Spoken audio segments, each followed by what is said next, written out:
Bueno, diputada, buenas tardes, ¿cómo está? Buenas tardes a la audiencia. ¿No podrías comentarnos un poquito acerca de los temas que están tratando actualmente en el Congreso? Sabemos que uno de ellos es la de la emergencia turística. Sí, es uno de los temas de agenda.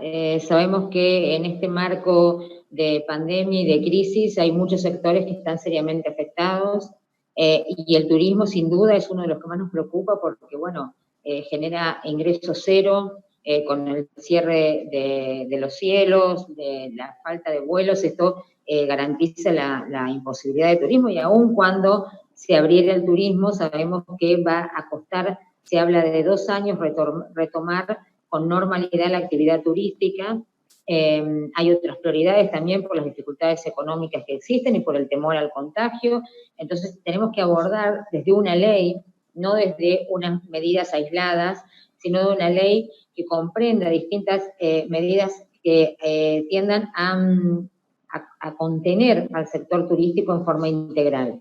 Fundamentalmente tiene que ver desde el sector impositivo, desde lo que tiene que ver con la prórroga de vencimientos, o bien, por ejemplo, en el caso de los anticipos de ganancia que se pagan en función de la ganancia del 2019, obviamente que hay que eximirlos de este pago porque durante el 2020 no han tenido ingreso cero, y hay que pensar además en también la exención, se habla de 180 días de los ingresos brutos, porque si bien los ingresos brutos son en función de la actividad y no han tenido actividad, o sea que no tienen que pagar ingresos brutos, también es cierto que cuando reactiven, sí van a tener que pagar ingresos brutos, es un ingreso provincial, pero van a estar muy debilitados. Entonces, lo ideal es eximirles del pago de los ingresos brutos, que es un ingreso bastante distorsivo, durante un tiempo determinado. Estas son algunas de las medidas. Después, créditos a tasa cero, que los créditos a tasa cero no podemos dejar de tener en cuenta que es un endeudamiento y que en realidad ellos no necesitan endeudarse, lo que necesitan es poder reactivar de alguna forma su actividad, y esto fundamentalmente tiene que ir con un acompañamiento del Estado. Así que estamos trabajando con eso, estamos haciendo reuniones con los diversos representantes del sector, ya sea transportistas. Nos hemos reunido con todos los representantes en las distintas provincias, patagónicas sobre todo, y bueno, hay otros referentes a nivel nacional, como el diputado Alfredo Cornejo, que es el autor del proyecto de emergencia turística, que se ha reunido con los representantes del sector de todo el país, ¿no? ¿Cómo ve el terreno para esta ley de emergencia turística dentro del Congreso? Bueno, en la Comisión de Turismo hubo la imposibilidad de conseguir el despacho, no acompañó el Frente de Todos, con lo cual salió un despacho de minoría. Ahora el martes se trata en la Comisión de Defensa Consumidor, que tiene que ver con los tickets emitidos, con la devolución de tickets, con qué se va a hacer en lo sucesivo, si hay devolución o la posibilidad de endosar aquellos tickets que ya se hayan emitido y no se hayan podido cumplir, de modo tal que vamos a tener ahora el martes otra posibilidad de debatir este tema en el Congreso. También otro de los temas, diputada, en los que está trabajando tiene que ver con respecto a la campaña de prevención contra la violencia de género en adultos mayores. ¿Nos podrías explicar un poquito acerca de esta campaña? Sí, nosotros sabemos que el tema de la prevención de la violencia de género está siendo abordada. Nosotros lo hemos trabajado mucho en la provincia, concretamente con la difusión de la línea 144, de la aplicación, en la visibilización a través de la instalación de la campaña del Banco Rojo, ahora en pandemia con la campaña del barbijo rojo, que significa acercarse a una farmacia y pedir un barbijo rojo, y en la farmacia ya están atentos de que esto significa que una mujer está denunciando que está siendo víctima de violencia y tienen que reaccionar determinados dispositivos. Hemos trabajado en nocturnidad, en lo que son los lugares de diversión nocturna de los jóvenes, haciendo llegar campañas de concientización, todo esto desde mi espacio, y hemos trabajado también en algunos proyectos que tienen que ver con abordar la capacitación en materia de violencia de género, como es el caso de la ley Micaela.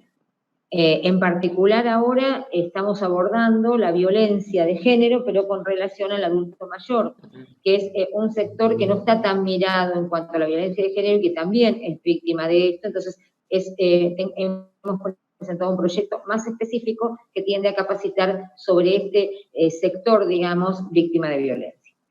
También sabemos de que el Bloque Junto por el Cambio a principio de este mes apoyó a su proyecto para establecer una nueva línea nacional para la lucha contra la violencia infantil.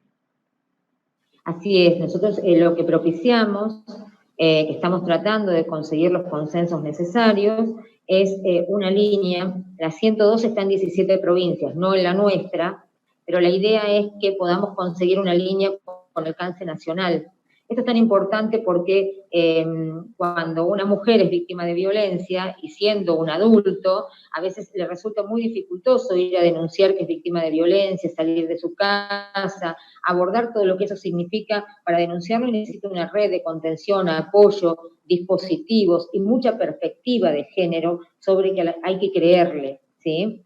Pero a los niños, en este momento, yo digo, llevamos 120 días de silencio, 120 días donde no se ha abordado la situación de los niños, no se les ha explicado en su propio lenguaje qué es lo que está pasando, por qué no van al colegio, por qué no tienen a sus amigos, por qué no pueden jugar con sus amigos, no pueden hacer la tarea, no pueden entrar al jardín, por qué no pueden jurar la bandera a los de 4º grado. O sea, están pidiendo que se hable a los niños, ¿no? Y además que se haga una campaña masiva de concientización sobre lo que es la violencia infantil y el abuso, porque hoy muchos niños están viviendo con sus abusadores o con quienes los violentan y no tienen forma de salir a pedir ayuda. Entonces lo que pedimos es que a través de los medios de comunicación, lo mínimo que podemos hacer es poner a disposición una campaña, un dispositivo como puede ser una línea con alcance nacional,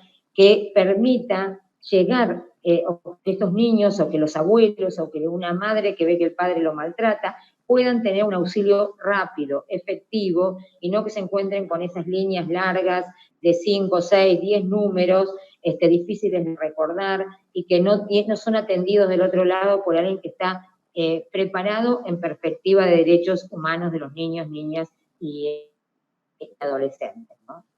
¿Ha tenido alguna barrera, algún contratiempo esta ley para asistir a los niños? Sí, hasta ahora debo decirte que no hemos logrado, después de 120 días, y lo repito porque esto resulta muy doloroso, después de 120 días no hemos logrado que el Ejecutivo Nacional, ni siquiera que el Frente de Todos nos acompañe en este proyecto. Y no obstante que ellos tienen proyectos en este sentido también, pero indudablemente no está tomada la decisión política. Esto es lo que no se puede entender, que no se tome la decisión política sobre algo tan importante como es la vida y la calidad de vida de niños, niñas y adolescentes, la posibilidad de entender que tiene que ser una prioridad. Hay muchos niños que no están, antes tenían al abuelo, al colegio, a distintos lugares y dispositivos que percibían, detectaban un golpe, un llanto, una cara triste, y sabían de esa forma que este niño, lo más indefenso que tenemos, estaba siendo víctima de una violencia, de un maltrato, de un abuso. Ahora no lo tienen. Entonces, con más razón, nosotros tenemos que estar muy activos en este sentido. Diputada, le agradecemos muchísimo la comunicación. Antes de terminar, ¿le gustaría agregar algo más? Sí, fundamentalmente el momento que estamos atravesando, donde, bueno, nuevamente y en concreto en Río Gallegos, ha habido una situación de rebrote del virus, del contagio. Creo que las autoridades tienen que tomar nota de que hay que tomar medidas en cuanto al control sanitario, que el control sanitario supone establecer controles en el ingreso de la ciudad. Yo vine 3.000 kilómetros desde Buenos Aires por tierra y la única ciudad en la que no encontré control sanitario al ingreso, que no me acompañaron hasta mi residencia, que no hicieron un seguimiento, siendo que venía de un lugar de circulación comunitaria, es en Río Gallegos. En las demás ciudades hay control sanitario, hay control de temperatura, hay acompañamiento en el ingreso y en la salida de la ciudad para que si uno no sale, se queda en la ciudad, tenga que hacer cuarentena. Entonces, creo que Río Gallegos estuvo durante mucho tiempo sin control sanitario y creo que todavía lo está. Ahora, con motivo de un mayor rebrote de casos, han generado una serie de medidas, pero estas medidas tendrían que haberlas generado antes. Vos fíjate que yo miraba en el Consejo Deliberante en el día de ayer o anteayer, se juntaron, estaba el Consejo Deliberante, estaba el Intendente, y permitió que hubiera una reunión de cerca de 50 personas, fotos, cercanía, no había distanciamiento social. Entonces, con la misma presencia de quien tiene que cuidarnos, porque si bien hay un COE provincial y municipal, es el Ejecutivo el que tiene que tomar estas medidas. Entonces, bueno, yo interpelo a las autoridades a que tomemos conciencia que hay que concientizar a la ciudadanía y que le corresponde al Ejecutivo determinar medidas que nos cuiden a todos. También, y ya por último, para ir cerrando, ¿considera que Santa Cruz debería volver fases atrás con respecto a la situación de la pandemia? Mira, yo no tengo, supongo que la autoridad sanitaria provincial y municipal manejará las estadísticas, manejará datos sobre cómo está la circulación comunitaria, si hay circulación comunitaria, si no lo hay, cuál es el origen, cuál es la trazabilidad de los contagios. No manejo esa información. Yo simplemente acompaño, lo hice al principio de la pandemia, me reuní con la gobernadora.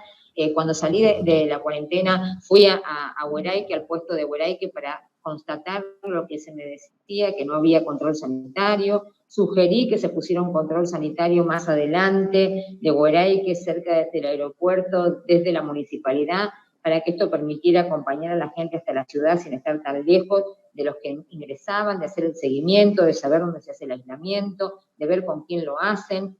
Nosotros podemos sugerir, pero no tenemos datos oficiales, eso lo tiene el Ministerio de Salud y creo que le compete al Ministerio de Salud tomar esas medidas, ¿no? Claramente.